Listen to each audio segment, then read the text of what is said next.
가운데 오신 여러분들을 예수님의 이름으로 환영하고 축복합니다. 이 시간에 역사하신 하나님을 바라보며 귀한 마음으로 주님 앞에 담대하여 나아갈 때 하나님의 크나큰 역사가 저와 여러분의 삶 가운데 부어질 수 있는 귀한 은혜가 있기를 간절히 축복합니다. 여러분, 제가 이렇게 뭐 정기적인 아니지만요, 꼭 교회 올 때마다 확인하는 것이 있어요. 그게 뭐냐면 요 트렌치라고 말하는, 우리 교회 앞에 딱 나가 보면 이게 하수구 같이 이렇게 물 빠진 데가 있잖아요. 그게 이렇게 딱 맞아도 차들이 왔다 갔다 하면 어떤 일들이 나냐면요, 자꾸 이쪽으로 옮겨가요. 지금 제 섰는 데서 요 방향으로 옮겨가거든요. 그럼 나중에 보면요, 요게 공간이 엄청 떠요. 그러면 아이들이 빠질까봐 저는 어떻게 하냐면 다시 손으로 잡고 여기서부터 끌어당기고 여기서 끌고, 예전에는 그것도 못 모르고 힘만 쓰다가 여기 살이 확 찝혀갖고 엄청 아파갖고 막 눈물이 나오는데요. 요즘에는 요령이 있으니까 이렇게 잡고 당기고, 안 되면 발로 밀고 다시 한번 딱 하고, 근데 또 한두 달 지나면 또 이렇게 가요. 그럼 다시 잡고 이렇게 당기고 다시 잡고 당기고 탁 만져요.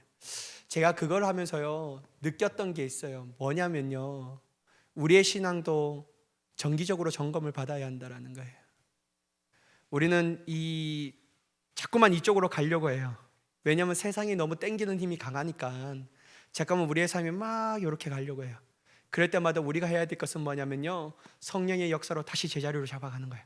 하나, 둘, 셋 옮겨서 딱 놓고, 또 우리가 예상치 않게 또 이렇게 가요. 그럼 또 하나, 둘, 셋 잡고 또 이렇게 하고. 저는 이게 우리의 삶 가운데 있어야 된다고 생각해요. 자꾸만 안 하니까요, 우리가 이렇게 가도 괜찮은지 알고 생각하는데요, 우리가 이렇게 감을 통해서 우리가 다른 사람에게 상처와 아픔을 줄 수 있다는 사실이 제 마음 가운데 막 다가오더라고요. 그래서 어저께도 이렇게 당기면서 이걸 어떻게 해야지 안 빠져질까 하는데요, 제가 정답을 알지 못합니다. 여러분, 정답을 아시는 분들은 좀 한번 가르쳐 주시길 바랍니다. 여러분, 제 애들이 둘이 아직도 입원해 갖고 퇴원을 못했어요. 여러분, 첫째는 아마 주일 한 오전 정도에 퇴원할 것 같고요.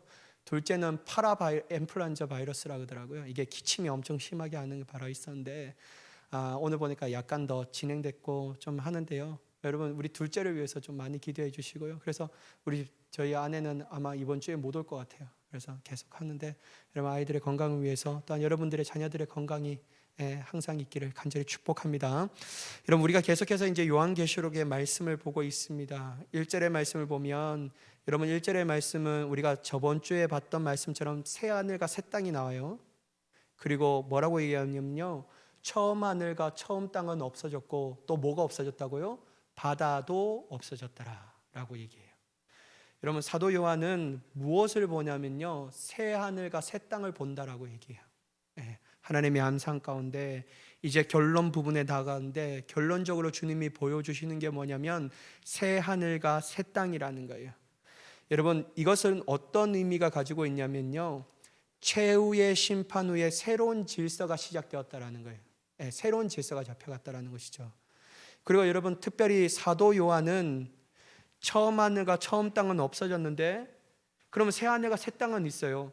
근데 여러분, 바다는 없어졌다고 해요. 왜 새로운 바다가 있어야 되는데 왜 새로운 바다가 없어질까라고 생각하는데요, 성경은 여러분, 바다는 어떤 것을 상징하냐면 혼돈과 죽음을 상징하고 있습니다. 그러니까 하나님의 나라의 새 하늘과 새 땅은 이 바다가 없는 거예요. 혼돈도 없고 죽음이 없는 그 하나님의 나라라고 얘기하고 있죠. 그래서 여러분, 새 하늘과 새 땅에는 이러한 바다는 당연히 없어질 수밖에 없습니다. 여러분, 새 하늘과 새 땅의 핵심은 뭐라고 했죠? 새로운 질서라는 거예요. 다시 말해서 하나님을 대적하던 사탄과 짐승과 세상 권세들과 사람들이 다 심판받았으며, 온전하신 하나님의 유일한 다스림과 또한 어린 양 예수를 따르는 사람들의 온전한 승리가 있는 것이 바로 하나님의 나라예요. 이게 질서라는 거예요. 새롭게 변화되는 하나님의 나라라고 언급하고 있습니다. 여러분, 오늘 이 지구상에 있는 모든 나라도 완전한 질서를 추구하며 나아갑니다.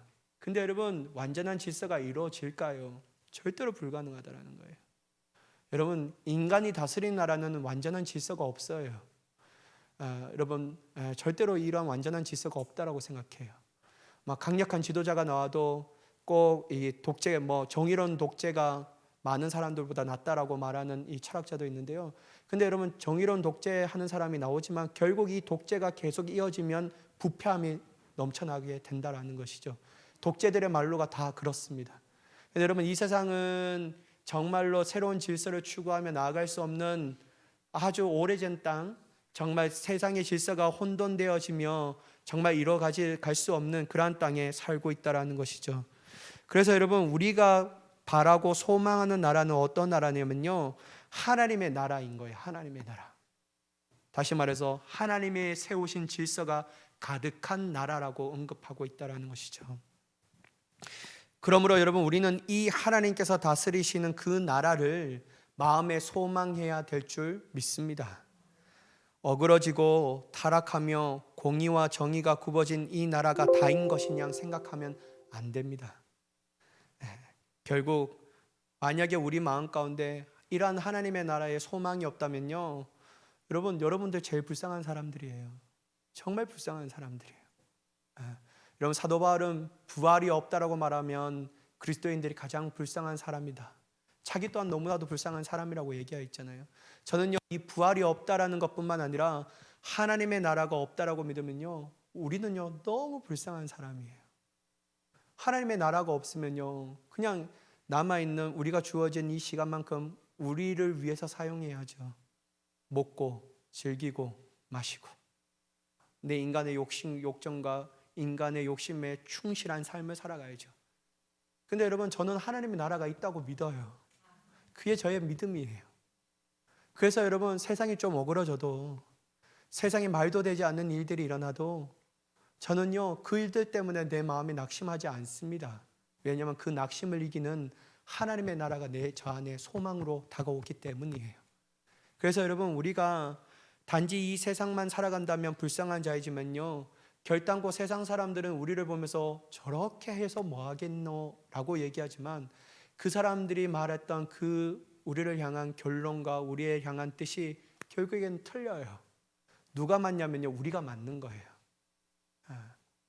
나중에는 하나님의 나라가 곧 오신다라는 거예요. 주님의 나라가 이 땅 가운데 임하여질 때는 우리는 이 세상에서 누리지 못하는 새로운 질서 안에서, 새로운 하나님의 통치와 방법 안에서 억울함이 없고 고통도 없고 정말 애통함이 없는 즐거움과 기쁨과 행복함만이 가득한 나라에서 살아가게 되는 줄 믿습니다. 이러한 소망이 있는데 뭔 낙심이 하냐라는 거예요. 이러한 소망이 있는데 여러분, 신세 한탄해서 뭐 하겠습니까? 물론 여러분, 저도 이렇게 말하지만 저도 막 이렇게 보면요 신세 한탄할 때가 있어요. 그럼에도 불구하고 곧 돌아서면, 내가 분명히 앞에 1분 전에는 신세 한탄했는데 다시 딱 자리에 앉아서 뭐를 하려고 하면 내가 왜 신세 한탄을 했을까? 주님이 곧 오시는데. 이게 막 되면서요 또 하면서, 하나님 죄송해요, 내가 신세 한탄해서요. 근데 여러분, 좀 하세요. 그래도 괜찮습니다. 좀 하세요. 근데 여러분, 서로를 향해서 하면 안 돼요. 신세한테 하면 너무 부담스러우니까요. 저 사람은 왜 저렇게 그러지 말고 자녀한테도 하면 안 돼요. 그냥 내 혼자 하나님을 향해서 독백으로 신세 한탄하시고요. 그럼에도 불구하고 좀 다시 자리에서 일어나서 한 발짝 뛸 때 우리의 믿음의 걸음을 새롭게 하시는, 하나님 앞에 맡기며 나아가는 우리가 되어야 될 줄 믿습니다. 충분히 우리는 그럴 수 있어요. 왜냐하면 하나님의 나라가 분명하기 때문에, 그 나라에 우리는 살아가고 있기 때문에. 그렇죠? 여러분, 2절의 말씀을 보면요, 그날의 사도 요한은 새 예루살렘이 하나님께로부터 하늘에서 내려옴을 보고 있다라고 말합니다. 하늘에서 이렇게 쫙 내려와요. 마치 신부가 남편을 위해 단장한 것처럼 아름다운 모습으로 임한다라고 말해요. 그래서 여러분, 우리는 신랑 되신 예수님을 기다리는 신부라고 성경은 우리를 향하여 표현하고 있습니다. 여러분, 만약 신랑을 기다리는 신부의 마음으로 주님의 나라가 이 땅 가운데 오면요, 그 기다림이 지루할까요? 저는 하나도 안 지루할 것 같아요. 정말 너무 기쁠 것 같아요. 여러분, 이 결혼을 하다 보면 이렇게 딱 이렇게 메이크업을 같이 받을 수 있지만 따로 받았을 때, 여러분, 우리가 정말 신부 대기실에 딱 갈 때 그 기다림과 설렘이 있잖아요. 너무 행복하고 또한 신랑이 어떤 모습으로 있을까에 대한 이 기대감과 설렘이 있듯이, 여러분 신랑이 되신 그 하나님의 나라가 이 땅 가운데 신부에게 내려올 때는요, 신부들은 고통과 아픔 가운데 기다리는 게 아니에요. 우리의 육신을 찌를 듯한 고난과 핍박이 있지만 그럼에도 불구하고 신부의 마음으로 기대감과 설렘과 정말 우리 안에 기쁨으로 그 마음과 그 정성을 다하여 기다리게 되는 줄 믿습니다. 여러분, 특별히 새 예루살렘을 신부로 비유한 이유가 있어요. 그건 뭐냐면요, 그 성이 하나님께 구속받은 성도의 공동체임을 알려주시기 위해서예요. 아무나 신부가 될 수 없다라는 거예요. 누가 신부가 되냐면요, 구속함을 받은 성도, 구속함을 받은 교회, 그게 주님의 신부가 되었다라고 말할 수 있습니다. 사랑하는 여러분, 고난 중에 살아가는 성도들에게 이 말씀이 얼마나 위로가 되겠습니까? 문제와 고통, 아픔으로 가득한 이 현실에 새 예루살렘이 내려오는 그날을 상상하면 우리의 마음이 막 설레고 기쁘고 그리고 기대로 막 솟구치지 않습니까? 저는 그리스도인들과 비그리스도인들의 이 세상 살아가는 모습에서 가장 큰 차이점이 여러 가지가 있다고 생각하지만요, 그 중에 어떤 차이점이 있냐면요, 소망이 있냐 없냐가 차이점이 있는 거예요. 물론 여러분, 우리가 생각하고 정의하는 소망이 비그리스도인들에게도 있을 수 있습니다. 그냥 단편적으로 소망이란 단어는 그리스도인들에게, 비그리스도인들에게 있을 수 있어요. 근데 여러분, 비그리스도인들이 품는 소망은 어떠한 소망이냐면요, 인간의 육신의 만족을 위한 소망이지 영원한 것들에 대한 소망은 아니라는 거예요. 그래서 여러분, 질적으로 다릅니다. 분명히 말씀드리지만 인간의 육신의 만족을 위한 소망은 결국 덧없이 끝나갑니다. 하나도 이루어지는 게 없어요. 하나도 이루어지는 게 없어요. 여러분, 이 세상에 자신의 육신을 영원토록 만족할 수 있게 하는 것은 절대로 이 세상의 존재로서는 없습니다. 여러분, 여러분들에게 1조만 있으면 행복하겠어요? 안 행복할걸요? 더 벌고 싶어서요. 여러분, 지금 건강하지만 지금 건강함으로 여러분들 만족이 되겠습니까? 내일도 건강하고 싶지. 여러분, 지금도 다른 어떤 것으로 인하여 기쁨이 됐는데 그 기쁨으로 여러분들이 오늘 하루도 또한 다른 것들을 바라는 것들이 아무것도 없습니까? 아니에요. 여러분, 내일도 이 기쁨으로 또 기뻐하기를 원해요. 근데 여러분, 세상에 있는 것들은요, 영원한 속성이 없는 거예요. 다 사라지는 겁니다. 다 사라져요. 근데 여러분, 영원한 속성은 누구에게만 있냐면요, 하나님께만 있는 거예요. 하나님의 성품과 속성이 영원하시기 때문이에요. 그렇다면 여러분, 어떤 소망을 우리의 마음에 품는지가 중요하다라는 것이죠. 비그리스도인들에게 소망이 있지만 그 소망은 인간의 육신에 대한 소망, 만족을 위한 소망이기 때문에 다 사라지고 없어지지만, 우리의 소망은 인간의 육심을 이루는 소망이 아닌 하나님의 나라에 대한 소망이며 신부로서 신랑을 기다리는 소망이기 때문에 이 소망은 영원토록 우리 마음 가운데 있게 되는 줄 믿습니다. 그러니까 여러분, 이 소망만이 우리에게 영원한 만족과 기쁨을 줄 수 있다는 거예요. 그러니까 여러분, 로또 1등 안 됩니다. 그러니까 여러분, 로또 사지 마세요. 안 돼요, 여러분. 스피드 복권 막 이런 거, 그런 거 사지 마세요, 여러분. 저도요, 막 이렇게 가게에 보면요, 복권이 뭘 그렇게 많은지, 즉석 복권도 있고 스피드 복권도 있고, 요즘에는 젊은 사람들이 어떤 복권을 많이 하냐면 연금 복권이 있대요. 제가 보니까 혹하겠어요. 일단 연금 복권 간 거였는데 한 달에 550만 원을 받을 수 있습니다, 막 이렇게 얘기하는 거예요. 그래서 제가 뽕도 저렇게 치나 막 이런 생각도 하는데요. 여러분, 그러한 소망은 우리에게 없어요. 절대로 안 돼요. 여러분, 그런 통계가 있잖아요.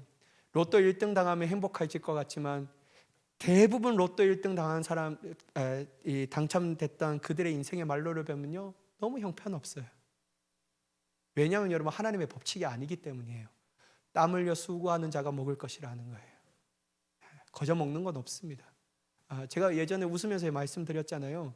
제가 한 7년 동안 모셨던 이 목사님이랑 같이 저에게 은혜 주셔서 뭐 어떻게 되냐면, 제가 지금 기억이 안 나는데 아마 원주인가 그런 것 같아요. 거기서 이제 목회 세미나 있어서 담임 목사들만 갈 수 있는 목회 세미나 저를 데려가시는 거예요. 너무 좋아갖고 막 제가 차량 운전하면서 쫙 갔거든요. 그러면서 갔다 왔어요. 그래서 너무 좋은 거 자료를 가지고 딱 내려가는데요. 제가 그때도 이렇게 좀 통통해서 목사님 저는요 이 세상에 빨리 이런 약이 나오기를 바래요. 어떤 약이냐면요 하나 먹으면 3kg 빠지고 하나 먹으면 5kg 빠지는 그런 약이 있었으면 참 좋겠어요. 그러면 저같이 먹기를 좋아하고 야식을 즐겨하는 사람들은 얼마나 좋을까. 오늘 여기를 뭐 있습니까? 그래 내가 요거 하나를 먹으면 5kg 빠지고 하나를 먹으면 2kg 빠지고 하나를 먹으면 0.5kg 빠지는 이런 것들이 있으면 얼마나 좋을까. 막 목사님한테 기쁨으로 그냥 제 마음에 설렘을 했는데 저희 목사님한테 야단 맞았잖아요. 왜 야단 맞았냐면요 야 그거 죄야 막 이렇게 하는 거예요 저한테. 왜냐하면 하나님은 땀 흘려 수고하는 자에게 먹을 것을 주신다고 말했어. 거저 먹으려면 그것도 죄야 라고 막 하더라고요. 제가 그때 빵 한 대 맞은 것 같아요. 아 이것도 나의 욕심이었구나 라는 생각이 드는 거예요. 사랑하는 여러분, 하나님의 영원한 속성 가운데 소망을 가질 수 있는 것은 뭐냐면요 요행을 바라는 것이 아니에요. 아 운이 좋아서 하나님의 나라가 탁 떨어지는 게 아니라는 거예요. 우리가 하나님의 소망을 꿈꾸며 영원한 것들로 인하여 승리할 수 있는 이유가 뭐냐면요 그것을 확신으로 받아들이기 때문이에요. 그래서 여러분 우리는 날마다 우리의 신앙생활 가운데서 신랑을 기다리는 신부의 마음으로 열심히 살아가는 겁니다. 여러분 우리가 저 다 팔고 뭐 아가동산처럼 다 나를 따르세요 이렇게 얘기하는 게 아니에요. 여러분 하나님의 나라만 기다려서 이 땅에 다 소용없다, 다 팔고 그냥 주님만 오기 위해서 찬양하고 기도하고 말씀만 보지, 이거 하나님의 뜻이 아니에요. 하나님의 원하신 뜻은 뭐냐면요 주님의 나라를 사모하고 신랑을 기다리는 신부의 마음처럼 살기를 원하시는데 그럼에도 불구하고 땀 흘려 수고하기를 원하신다라는 거예요. 그건 뭐냐면 믿음의 확신을 가지고 있는 자가 누리는 복을 갖기를 원하신다라는 것이죠. 저와 여러분의 삶 가운데 이러한 은혜가 있기를 간절히 축복합니다. 여러분 영원한 소망이 꺼지지 않기를 바라요. 이거 꼭 품어야 합니다. 여러분 3절과 4절의 말씀을 보면요 사도 요한은 보좌에서 나오는 큰 음성을 듣게 돼요. 또한 하나님의 장막이 사람들과 함께 있고 하나님이 그들과 함께 계심을 목도하게 됩니다. 그리고 뭐라고 얘기하냐면요 그들은 하나님의 백성이 되고 하나님은 친히 그들과 함께 계신다라고 얘기해요. 여러분 이 말을 조금 더 깊게 나가냐면요 임마누엘 예수님의 이름대로 온전히 구원하시는 하나님의 계획이 완성됨을 볼 수 있다는 거예요. 임마누엘 하시는 예수님, 그 이름대로 하나님의 온전한 구원이 주님이 그들과 함께 계심을 통하여서 완성되었다라고 얘기할 수 있다는 것이죠. 그날에 여러분 우리가 경험할 놀라운 일들이며 신비한 일들입니다. 근데 여러분 더 신비하고 놀라운 일들이 뭐냐면요 4절에 보면 주님이 모든 눈물을 그 눈에서 닦아주신다고 얘기해요. 하나님이 친히 나는 너의 하나님이 되고 너는 나의 백성이 될 것이다 라고 하는 립 서비스만 하는 것이 아니고요 친히 주님께서 보이는 하나님의 형태로서 딱 다가오셔서 우리가 흘렸던 눈물을 닦아주신다고 얘기해요. 그리고 또 어떤 것이 없냐면요 사망이 없다라고 얘기해요. 사망이 없어요. 그리고 애통하는 것이나 곡하는 것이나 아픈 것이 존재하지 않다라고 분명하게 말씀하고 있습니다. 왜냐하면 여러분 그 모든 것들은 사망, 애통하고 곡하고 아픈 것, 또 눈물 흘리는 것은 원래 처음 것들이기 때문에 처음 것들이 다 지나갔는데 그것이 다시 있을 수가 없다라는 것이죠. 사랑하는 여러분, 울 일이 없는 세상, 아플 일이 없는 세상, 더 이상 헤어지지 않아도 되는 그 세상이 오직 하나님의 나라에서만 이루어지는 줄 믿으시기 바랍니다. 저는요 이 말씀을 볼 때마다 가슴이 뛰어요. 특별히 예전에도 이 말씀이 좋았지만요 제가 이제는 더 이 말씀이 사모하며 막 기다려져요. 왜냐하면요 저는 하나님의 나라에 가면 꼭 뵙고 싶은 분이 있어요. 누구냐면 저희 아버지를 꼭 뵙고 싶어요. 비록 이 땅에 헤어질 때는 암을 통해서 아프고 고통스러운 모습으로 헤어졌지만 하나님의 나라에 가면 얼마나 영화로운 모습으로 나를 반겨주실까, 얼마나 아름다운 모습으로 나를 안겨주실까, 그게 막 상상이 되니까요 너무 빨리 하나님의 나라에서 얼른 아버지를 뵙고 싶다라는 마음이 막 들어요. 사랑하는 여러분, 우리는 이처럼 하나님의 나라에서는 온전한 기쁨이 우리 안에 넘쳐나는 일들이 일어나게 되는 줄 믿습니다. 여러분 그리고 만나고 싶은 분이 계셔요. 그러면 여러분 항상 소망하며 고대하며 기대하십시오. 하나님의 나라는요, 서로가 서로를 만날 때는 너무나도 아름다운 모습으로 만나는 거예요. 근데 여러분 어떤 분들은 막 그런 얘기를 하시는 분들이 있더라고요. 제가 집회를 갔는데 어떤 목사님이 막 설교하는데 얘기하는데, 아니 거기서도 또 만나야 하냐고 막 그래요. 왜 만나야 하냐고, 그 지긋지긋한 남편 좀 안 만나면 안 되냐고, 거기서도 아내를 또 봐야 되냐고 막 이렇게 얘기해요. 목사님이 그렇게 얘기해요. 거기는 같이 사는 게 없다고 막 이렇게 얘기해요.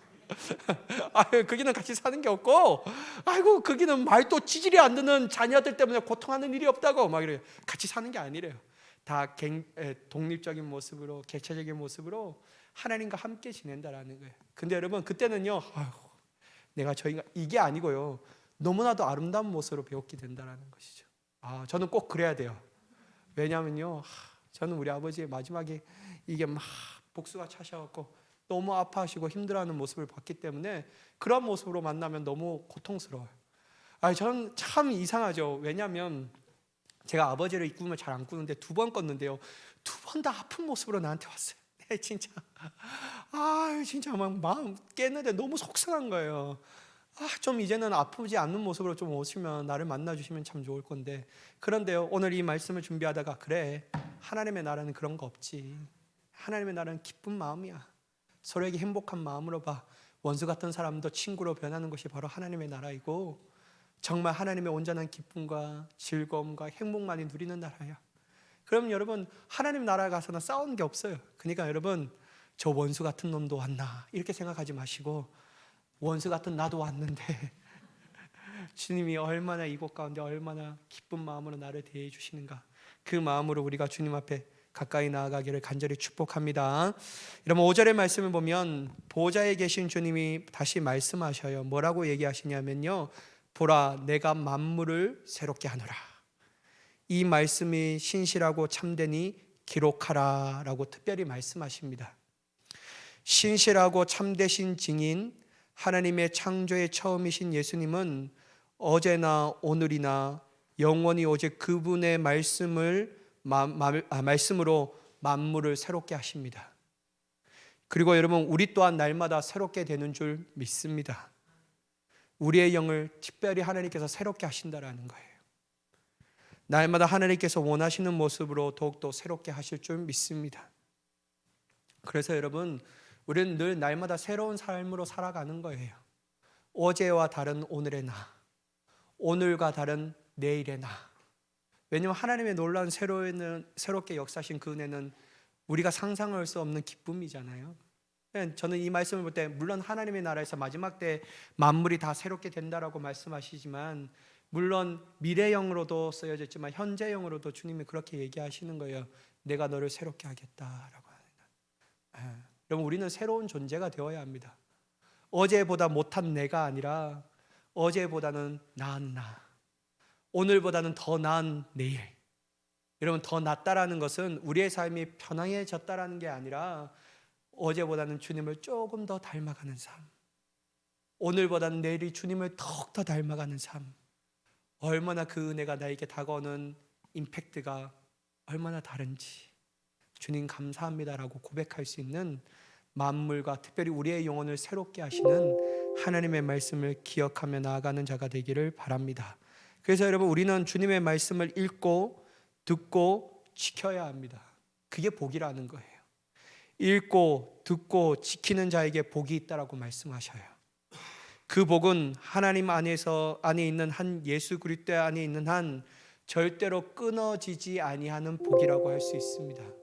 그래서 여러분 저와 여러분들 항상 하나님의 안에 있고 예수 그리스도 안에 있어서 말씀으로 날마다 우리를 새롭게 하시는 하나님의 놀라운 능력을 체험하며 나아가는 자가 되어야 할 줄 믿습니다.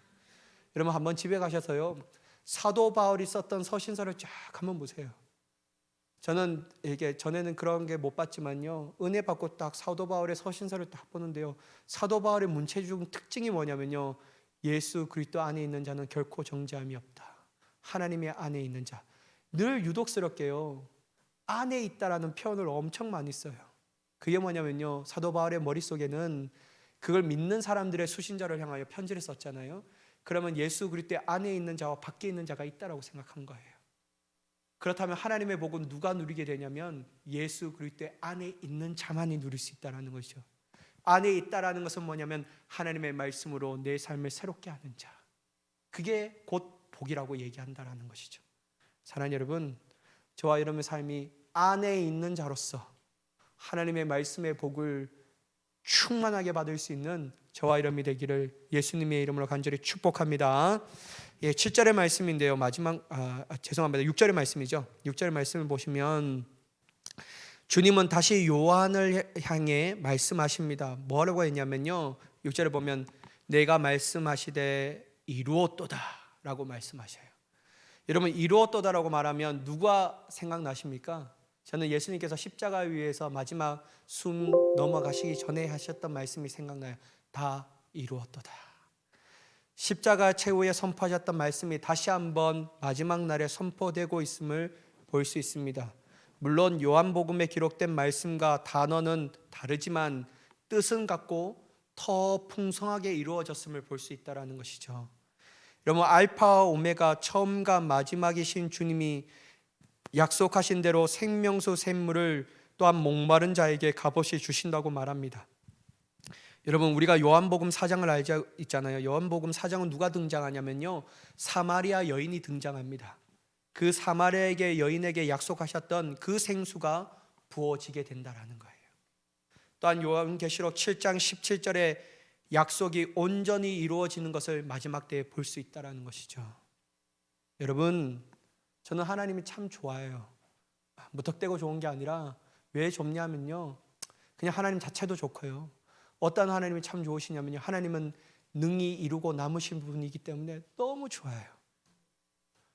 저는 하루하루 살아갈 때마다 내 자신을 보면요, 지혜도 없고 능력도 없고 마음도 별로고 삶에 가는 모습을 보면 또 다 별론데요, 이러한 별로인 나를 하나님의 손에 붙잡게 하시고 주님의 말씀을 맡기게 하시며 주님의 말씀을 전할 수 있게 하시는 게 하나님의 은혜가 아니고서는 도저히 설명할 수가 없는 거예요. 여러분, 저는요, 성격조차가 서갖고 다른 사람에 얘기할 수 있는 그런 성격이 될 수 없습니다. 근데 여러분, 이러한 사람을 쓸 수 있는 이유가 뭐냐면요, 하나님이 나 같은 죄인도 나 같은 연약한 자도 이루고 남으신 하나님의 능력 안에서 붙잡아 주셨기 때문에 쓰임 받게 된 줄 믿습니다.